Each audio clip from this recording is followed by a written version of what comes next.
नमस्कार प्रिय विद्यार्थियों। कल हमने सेकेंड ईयर के बच्चों के लिए वीडियो बनाया था। आज हम बीए पार्ट 3 के विद्यार्थियों के लिए वीडियो लेकर आए हैं। सबसे पहले मैं आप लोगों को बता दूं कि सेकंड पेपर थिंकर्स का, उसके अंदर हमें 3 वेस्टर्न थिंकर्स के बारे में डिटेल में पढ़ना है। इनमें एमाइल डर्कीम, मैक्स वेबर और कार्ल मार्क्स, ये 3 बहुत ही मुख्य नाम हैं विचारकों के, जिनके बारे में हमको डिटेल में पढ़ना है। अलग अलग कॉन्सेप्ट्स जो इनके द्वारा दिए गए हैं। और उससे पहले हमको सबसे पहले जो समाजशास्त्र के जनक हैं, जिन्हें फादर ऑफ सोशियोलॉजी कहा जाता है, आप लोग सभी जानते होंगे, उनका नाम ऑगस्ट कॉम्ट। ऑगस्ट कॉम्ट जो हैं, उन्होंने ही सोशियोलॉजी शब्द कॉइन करा था, इजाद करा था।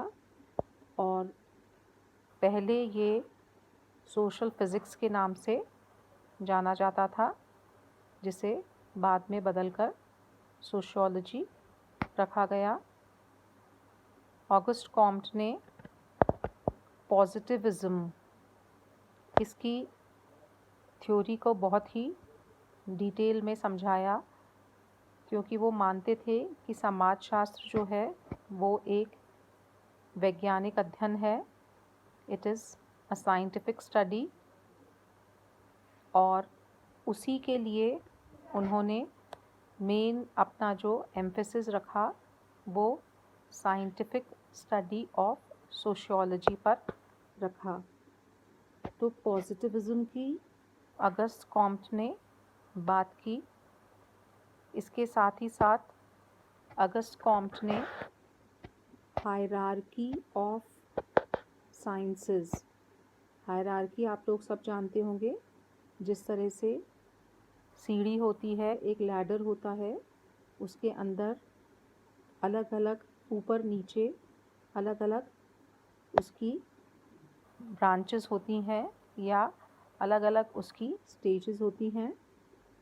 इसी प्रकार जब हम हायरार्की की बात करते हैं तो उसके अंदर भी नीचे से ऊपर हम साइंसेस के अरेंजमेंट की बात करते हैं।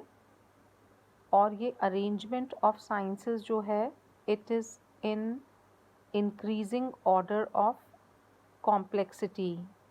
This we have to keep in mind that this hierarchical arrangement is towards increasing order of complexity. इसका क्या मतलब हुआ कि लैडर पे सबसे नीचे वो साइंस आएगी जो कि सिंपलेस्ट है, and as we move towards upper side the complexity of science will also increase.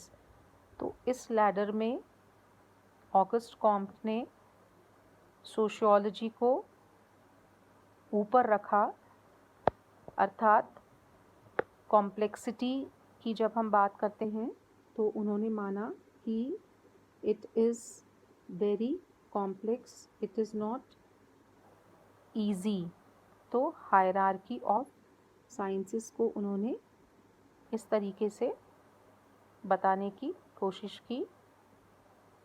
उसके बाद एक और जो ऑगस्ट कॉम्ट का कॉन्सेप्ट है वो है social statics and social dynamics. Students, we all know that statics is something which is stationary and dynamics which is mobile, which keeps on changing. तो statics की जब हम बात करते हैं तो जहाँ पर ठहराव है, और सोशल डायनेमिक्स की बात करते हैं तो वहाँ पर गतिशीलता है, वहाँ पर किसी तरह का बदलाव है। तो दोनों ही चीज़ें, स्टैटिक्स और डायनेमिक्स, अपनी अपनी जगह इम्पॉर्टेंट होती हैं। तो हमने क्या क्या देखा? एक तो concept of positivism as explained by Auguste Comte, who is known as the father of sociology.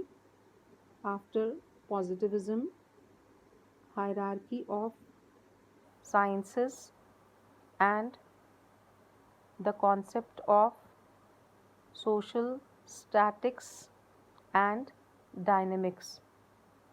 जब हम पॉजिटिविज्म की बात करते हैं तो हम 3 डिफरेंट स्टेजेस की भी बात करते हैं कि किस तरीके से आज के वक्त में और पहले के वक्त में किस तरीके से एटीट्यूड में परिवर्तन आया, साइंटिफिक टेम्परामेंट डेवलप हुआ और चीज़ों को समझने का नज़रिया बदला।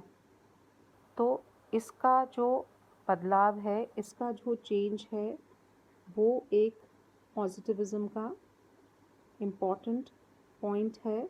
That in present scenario we try to understand things in a more critical manner and more scientific and logical way.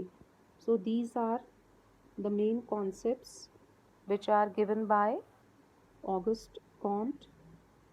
Tomorrow we shall be talking more about other thinkers, mainly 3 thinkers which we have talked about.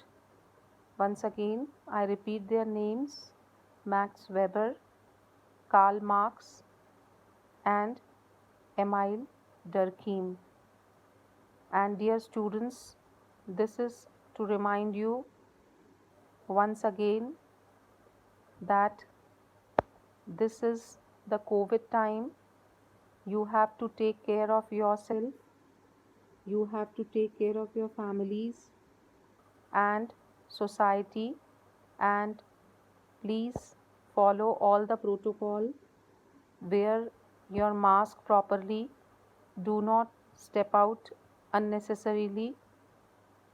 We have to be careful and we need to be safe and healthy. Thank you.